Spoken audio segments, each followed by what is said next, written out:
뉴욕에서 어느 식당가에서 실제적으로 있었던 일이라고 합니다. 어느 식당에서 이 어느 사람이, 그러니까 여러분 뉴욕의 식당 가운데서도 멤버십이 있는 아주 좋은 식당이 있습니다. 아무나 들어가지 못합니다. 멤버십 가진 사람만 들어가는 좋은 식당 레스토랑에서 이런 일이 있었다고 합니다. 식사를 하는데 한참 식사를 맛있게 스테이크를 먹고 있는데 거기에서 파리가 나왔어요. 너무나 화가 나서 이 먹던 사람이, 그 중년 사장이 웨이터를 부른 거예요.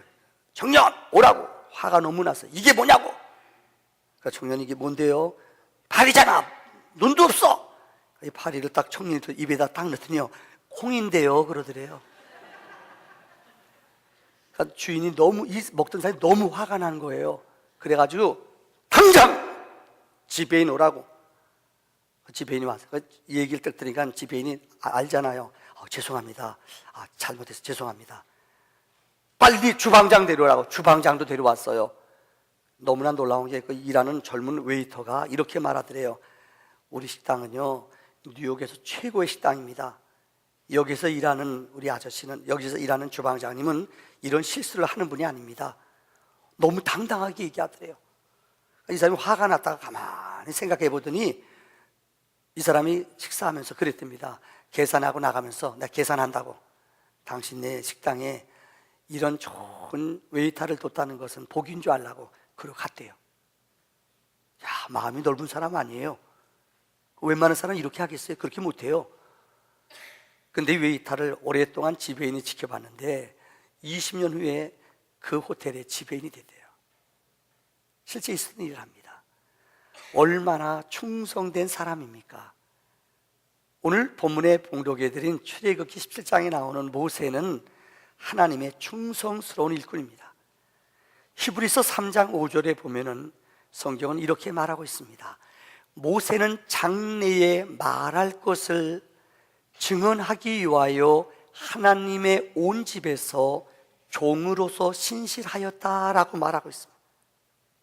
지금 번역보다 이전의 개역 개정보다 이전 번역에 보면은 모세는 하나님 집에 사환으로 충성되게 살았다고 말해요. 사환이 뭐예요? 종이에요, 종. 보세요. 이스라엘 백성은 애굽에서 430년 동안 종살이했습니다. 근데 하나님이 모세를 통해 그 백성들을 구해내라고 명령하셨습니다. 그 백성들을 이끌어냅니다. 생각해 보세요. 종살이 430년, 그 근성, 노예로 살았던 모습이 너무너무 그들에게는 온전히 머리부터 발끝까지 온전히 종으로 살았던 습관이 있어요. 그들을 이끌어냈어요. 얼마나 힘들어요. 조금만 어려워도 그들은 과거로 돌아가려고 그래요. 물이 없어도, 식량이 떨어져도 적군들이 공격해오면 그냥 무너져 버리는 거예요. 근데 모세는 하나님의 충성된 사환으로, 종으로 백성들을 인도하는 일을 한 번도 원망하거나 그는 그 백성들의 마음에 따라가거나 흔들리지 않았어요. 충성된 종으로 아름다운 사명을 감당했습니다. 오늘 본문에 특별히 아말렉이라는 사람들이 쳐들어왔어요. 그들이 이스라엘을 공격했습니다. 이스라엘 백성들은 훈련되지 않은 오합지졸의 군사예요. 근데 모세는 기도하는 가운데 하나님의 지혜를 공급받아요. 그래서 여호수아 장군을 전쟁에 내어보내놓고 그는 아론과 훌과 함께 르비딤 산골짜기에 올라가 손을 들어 기도했어요. 근데 손 들고 기도하면 승리하고 모세가 지치고 힘들어 팔을 내리면 그들은 전쟁에서 패했어요. 성경은 말해요. 손 들고 기도하면 여호와의 깃발, 여호와의 승리가 있었다는 거예요. 기도의 소리 내려오면 그들은 졌다는 거예요. 그래서 여호와 니시라는 뜻은 하나님은 승리, 하나님은 나의 깃발이란 뜻입니다.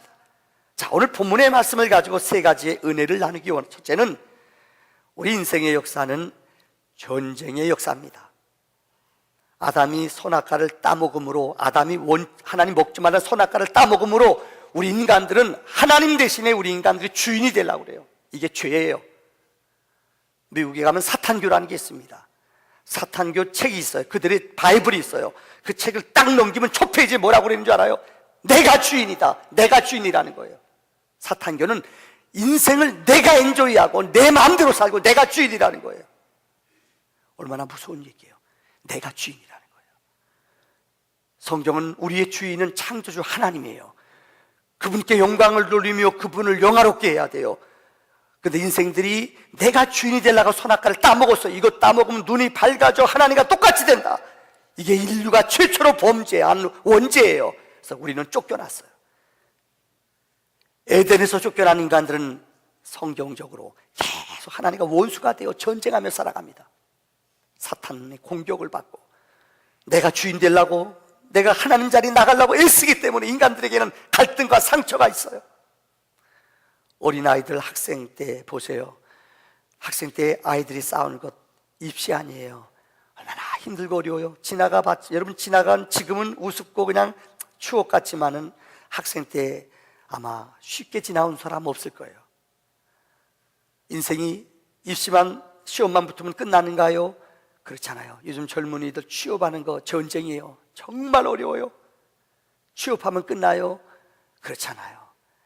작년이 되면은 우리 인생 속에서 직장 퇴출이라는 아픔, 상처가 우리에게 있어요. 이뿐인 줄 알아요? 노년이 되면은 질병 때문에 많은 분들이 어려움을 당해요. 우리 신방에 보지만은 어떤 분은 진짜 앉아있질 못해요. 식사할 때도 식당에 가면은 여러분 이 박스 갖다 놓고 앉으셔야 돼요. 여러분은 안 그럴 것 같아요? 아니에요. 나이가 드시면은 이 몸이 쇠약해지고 우리 육신이 쇠하여질 수밖에 없어요. 이뿐만이 아니에요. 부모는 일생을 살아가면서 자녀들 때문에 마음 졸이고 여러분 늘 마음을 놓을 날이 없어요. 우리 아들은 목사가 될 아들이 조금 있으면 돼요. 근데 우리 아들은 목사가 될 아이라서 어렸을 때부터 달랐어요. 일어나자마자 무릎 꿇고 기도하고요. 꼭 식사 전에 성경 말씀 한 절을 외우고요. 매일매일마다 큐티하고요. 용돈 달래도 아버지 용돈 주세요. 꼭 두 손 배꼽 인사하고. 그런 아이였으면 얼마나 좋겠어요. 안 그래요. 얘는 큐티도 안 하고요. 기도도 안 하고요. 어느 때 밥 먹을 때 식사 기도도 안 해요. 얘는요. 여러분 얼굴 보니까는 동감하는 거지요.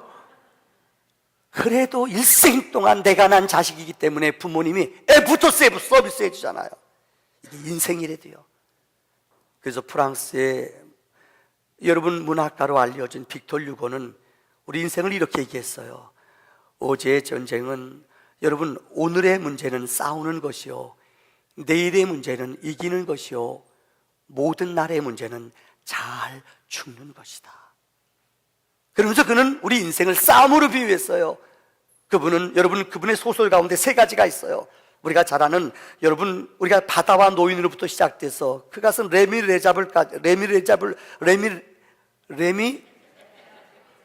그죠? 그 소설까지, 이것이 그분이 추구하는 세 가지 싸움을 그분이 소설로 만들어낸 거예요.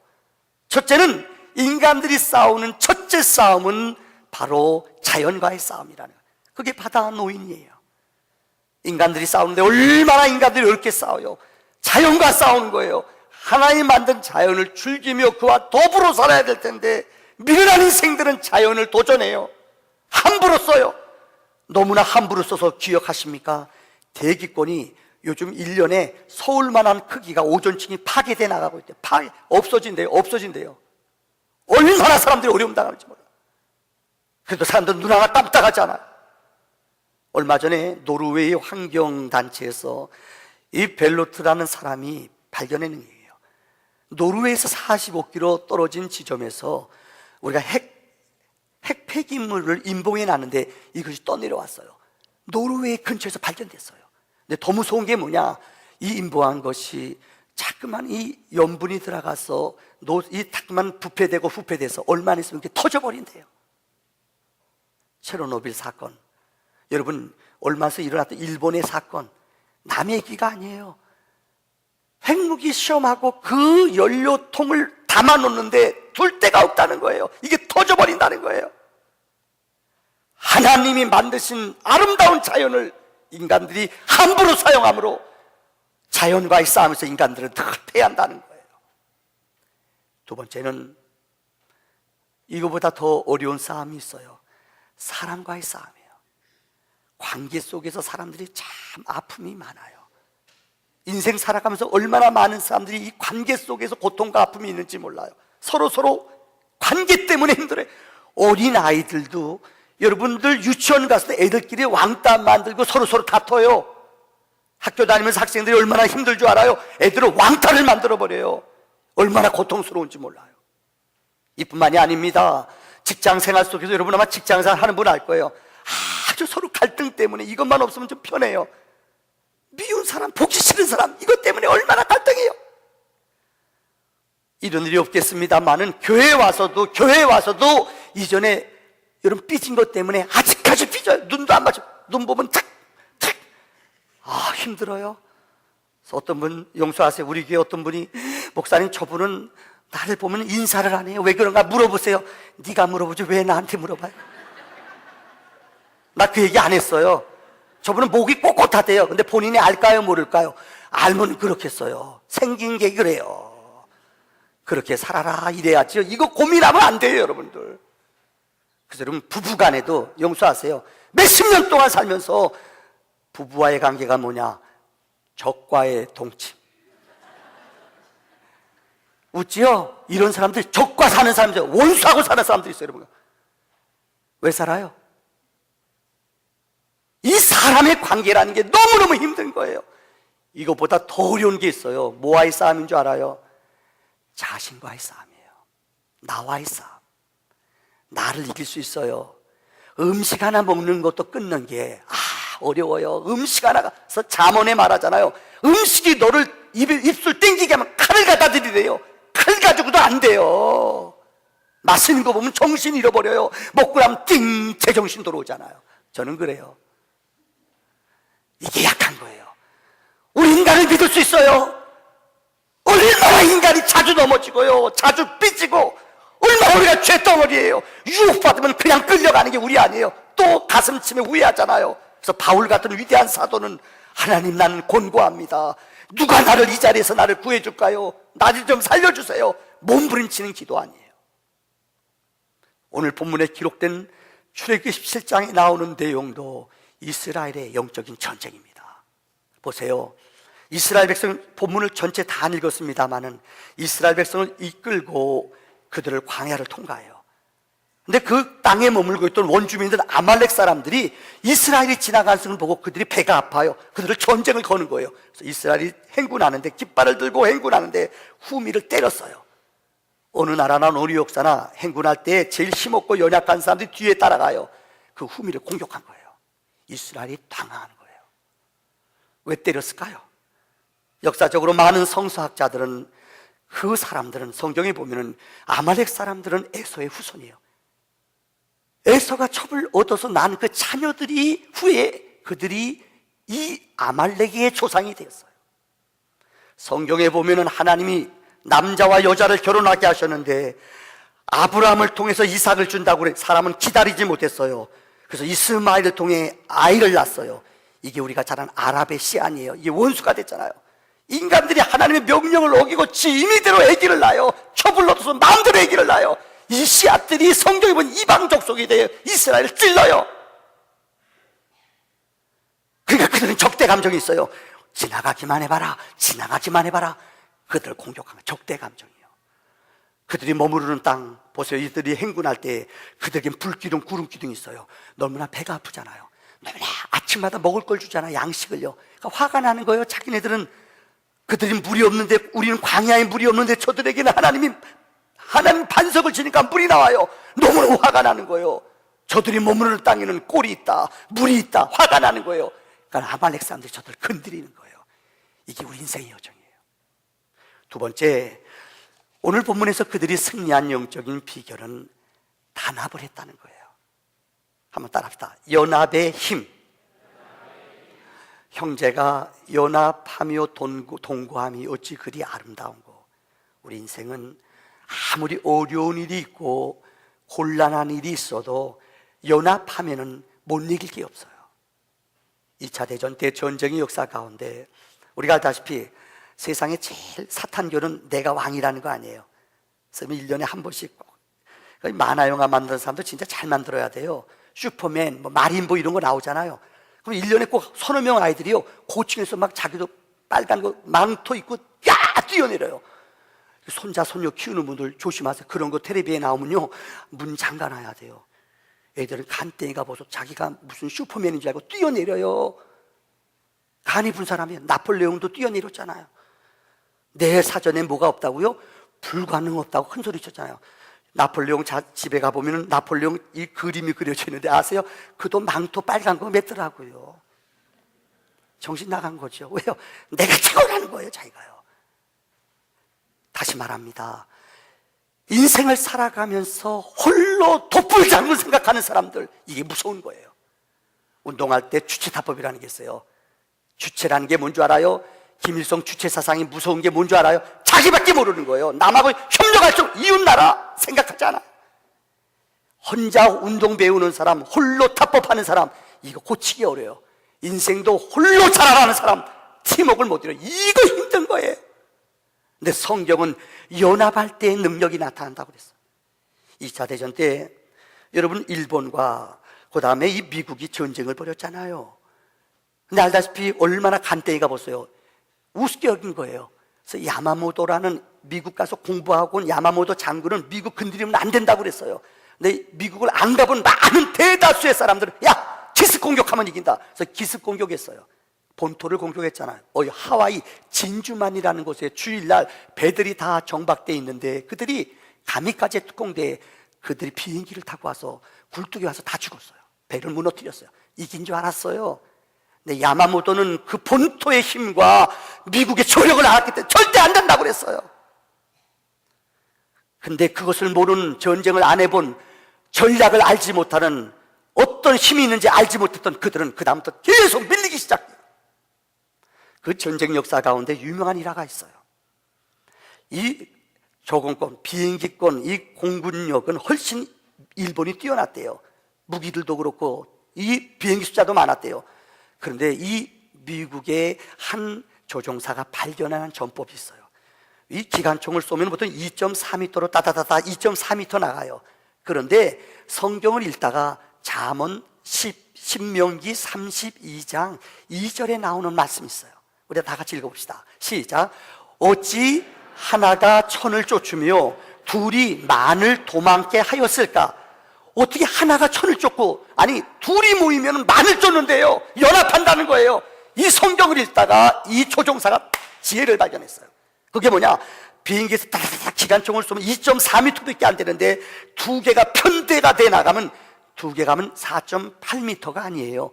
놀라지 마세요. 편대가 돼서 쏴봤더니 100배가 더 커지더래요. 그러니까 240m 반경을 나가서 공격하더래요. 이걸 전쟁할 때 그들은 잘 몰랐어요. 계속 연합군들이 공격할 때에, 미군들이 공격할 때에 그들은 편대를 2대, 3대 만들어서 고부로 나가는 거예요. 비행기가 나를 때마다 그 능력 있는 좋은 비행기들이, 일본 비행기들이 떨어지는 거예요. 이게 아주 전사에 나오는 유명한 이야기예요. 혼자는 약해요. 그러나 연합하면은 더 큰 100배의 능력이 나타난다는 거예요. 성경에 보세요. 하나님의 위대한 사람들은 꼭 일을 함께 했어요.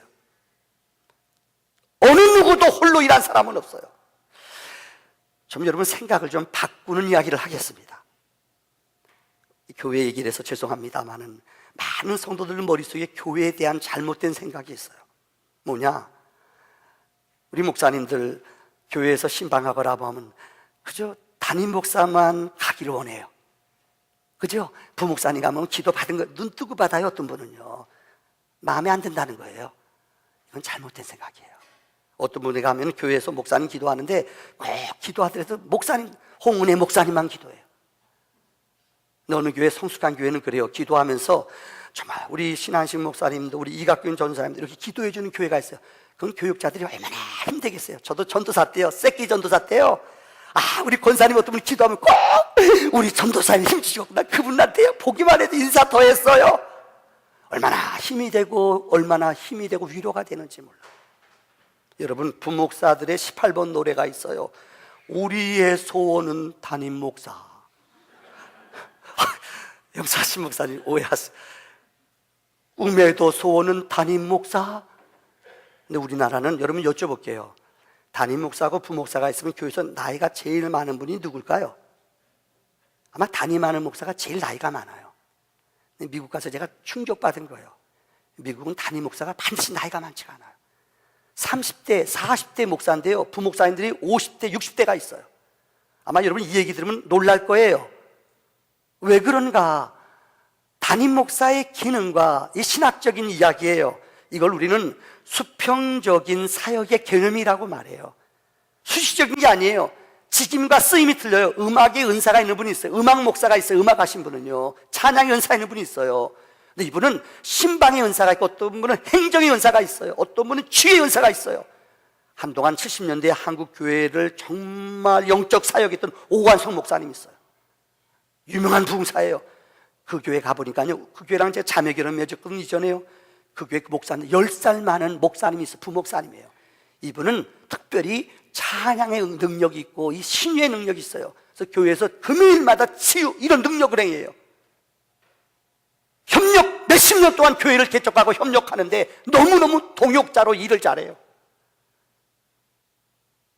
몇 년 전에 미국에서 어느 큰 교회예요. 목사님이 40대 담임 목사님인데 이분이 사역을 은퇴하고 다른 교회 부목사로 갔어요. 자기보다 어린 30대 목사가 하는 곳에 부목사로 갔어요. 왜요? 본인은 담임 목사다. 담임 목사는 중요한 것을 정책을 결정해야 돼. 근데 자기는 성격상 정책을 결정을 잘 못하더래요. 교육하고 이 신방하는 것은 너무너무 은사가 있는데, 그래서 이분은 신방하는 목사로 바뀌었어요. 무슨 얘기를 드리려는 줄 알아요? 여러분, 태어날 때부터 띵 났는데 담임 목사 이런 사람 있어요? 없어요. 우리 교회에서 자라나는 젊은이들이, 아니 우리 교회에서 자라나는 교육자들이 우리가 격려해주고 축복해주고 정말 그들을 배로 존경 여기면은요, 아세요? 이분이 자신감이 있고 은혜가 임해요. 얼마 전에 어느 분이 이것이 멋있다고 옷을 사줬어요. 나만 사주는 게 아니라 부목사님도 사줬어요. 내가 삐졌을까요? 안 삐졌을까요? 기분 되게 좋았어요. 진짜 고맙다. 부목사님이 기분이 너무너무 좋아요. 요새 그래서 얼굴에 웃고 다니는 거예요. 무슨 말인지 알아요? 교회는 그래요. 다 팀워크를 이루는 거예요. 내가 혼자 다 못해요. 행정, 서류, 신방할 때 모든 서류 필요한 것들 다 준비해줘요. 이것 없으면 나는 못해요, 여러분들. 이게 연합이라는 거예요. 교회도 마찬가지예요. 여러분, 어느 한 사람만 교회 일을 다 하는 거예요. 만약에 이 교회가 용서하세요. 내가 무슨 일이 있어도 몇 개월 동안 쉬었다. 근데 교인들이 줄었다. 그럼 미안, 우리 교회는 잘못된 교회예요. 내가 몇 개월 동안 무슨 일이 있어서 쉬었다, 아파서 쉬었다 할지라도, 신목사님이 설교하더라도 우리 교회는 흔들리면 안 돼요. 왜요? 우리의 교회의 머리는 그리스도입니다. 우리 교회의 주인은 예수님입니다. 저는 청지기예요. 잠깐 왔다 쓰임받다 가는 거예요. 우리 원로 목사님 사역 딱, 정말 우리 교회는 고마운 게 뭔 줄 알아요? 원로 목사님 20년 사역 딱 하고요, 정말이에요, 진짜 가신다고 그래요. 진짜 보온으로 갔잖아요. 다 찬하셔요. 이런 교회 드물어요. 이거 고마운 거 아니에요? 여러분, 이거 고마운 거 아니에요? 누구나, 이게 내 교회가 아니에요. 이거는 하나님의 교회예요. 이거는 연합할 때에 하나님의 진리가 일어나는 줄 믿습니다.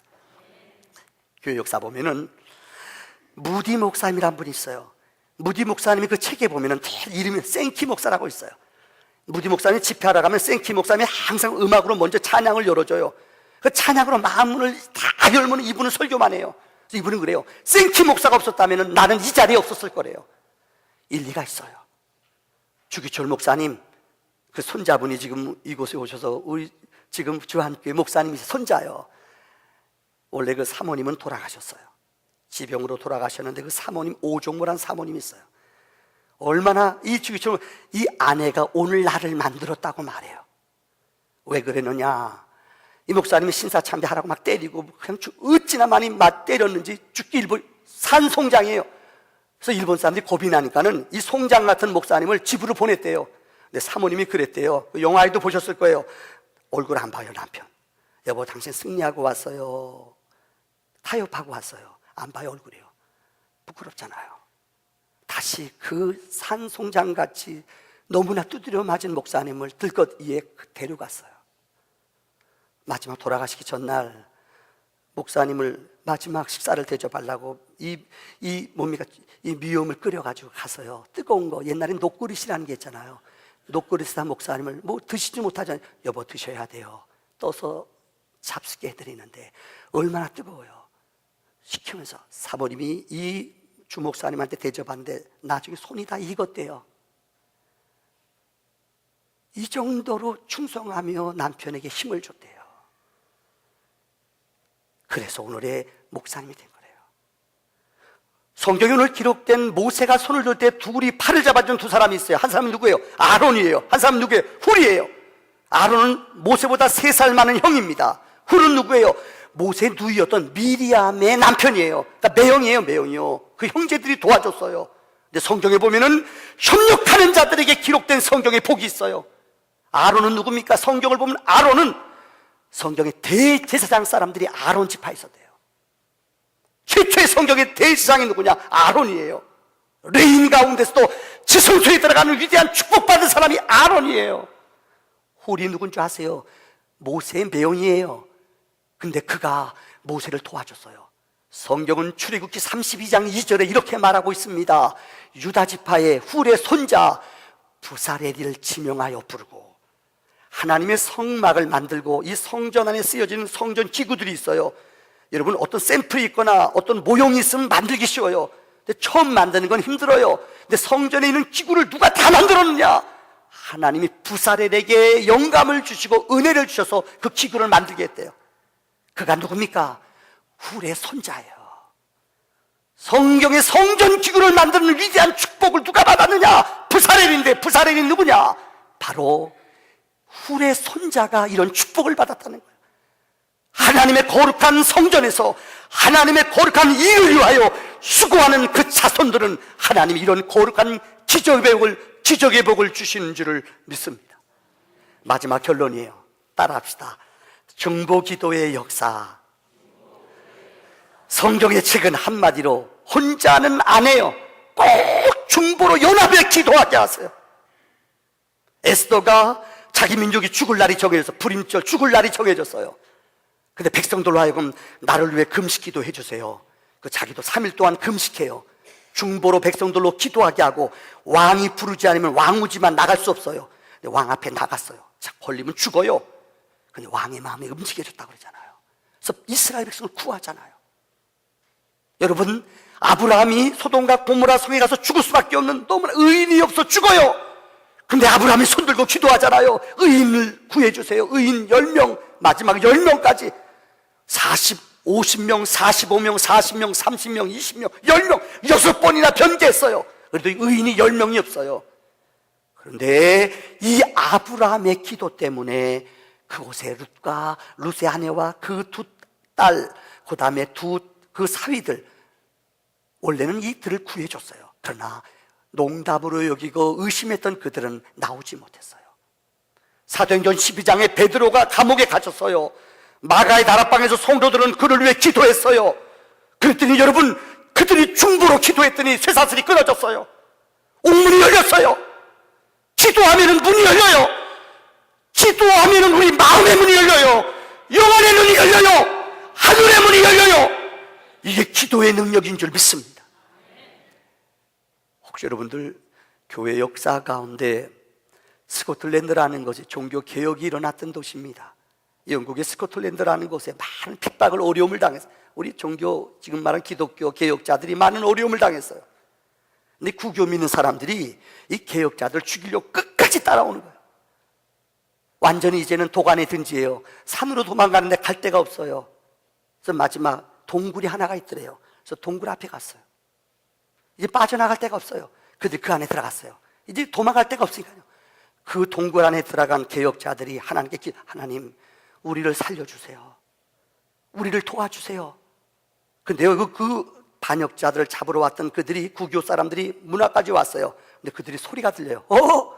야, 여긴 거무줄이 젖어 있다. 아무도 없나 봐. 그걸 가버렸대요. 그들이 들어올 때는 분명히 거무줄이 없었어요. 근데 그 얼마 몇 분 안 되는 사이에 여러분 거무줄이 쳐졌어요. 이 얘기를 예일대학교에 가서 어떤 분이 교회 역사 속에 남는 이야기예요. 이 얘기를 했더니 어느 학생이 그걸 믿으세요, 그걸요. 우연이죠, 우연. 그러더니 어떤 학생이요. 설교 시간에 이런 얘기하면 목사님 이런 사람 없잖아요. 웃기는 놈들이 아주 그냥요.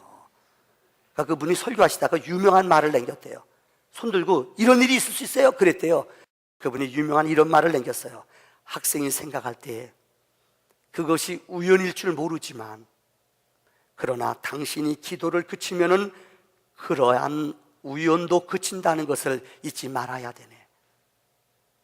믿음이 없는 사람들은 우리가 기도하면은 문이 열리고 기도하면 환경이 바뀌고 사람을 보내주는 것을 사람들은 우연이고 운이라고 생각해요. 믿음의 사람은 그렇지 않습니다. 성경은 중보 기도의 책이에요. 기도하면 기적이 벌어져요.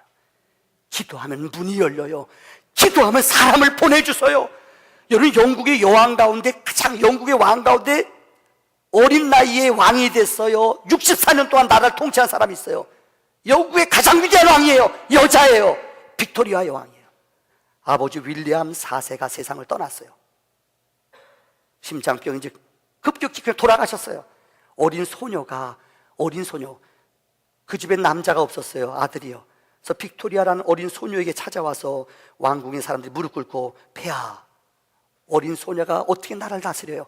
근데 자그마치 64년 동안 어린아이가 64년 동안 나라를 다스렸어요. 영국 역사를 공부하신 분은 압니다. 영국 역사 해가 지지 않은 가장 민주주의적이고 백성들이 가장 편하게 역사를 이룬 시대가 어느 때냐? 바로 빅토리아 여왕 시대예요. 그런데 빅토리아 여왕은 그 자서전에 이렇게 말해요. 어떻게 어린 나이에 이 나라를 짊어지고 나가 위대한 일을 했느냐? 꼭 이렇게 얘기해요. 나는 다윗을 닮기 원했다. 다윗이 누구예요? 성경에 하나님 마음에 가장 합한 사람 아니에요? 성경으로 다윗을 읽어봤더니 그 여인이 다윗은 하나님께 제일 많이 물어본 사람이에요. 하나님께 물어본 사람이에요. 자녀를 키워보지만 어떤 자녀가 제일 예뻐요? 뭐든지 물어보는 사람이에요. 그렇죠? 어떤 사람은 그냥 지 마음대로 해요. 문신하는 것도 지 마음대로 하고요. 코 높이는 것도 지 마음대로 하고요. 그거 얘기해야 돼요. 혼자 고쳐봐. 이거 서운해요. 인생도 그래요. 조직생활도 조직생활 잘하는 사람이 누구냐? 지혜로운 사람은 꼭 어떤 일을 하더라도 주의간의 의도를 물어봐요. 먼저 하는 게 아니에요. 성경에 다윗이 그 일을 제일 잘했어요. 빅토리아는 그래요. 나는 다윗을 닮기 원했다. 그들이건 자기들이건 나는 기도부터 앞서지 않았다. 하나님께 여자와 가로되 하나님께 물어봤다는 거예요. 당신이 어찌 위대한 일을 했습니까? 그런 말이에요. 나는 그분께 무릎 꿇고 기도했다. 오직 기도의 능력이 이런 거룩한 기적을 이루는 줄을 믿습니다. 기도합시다.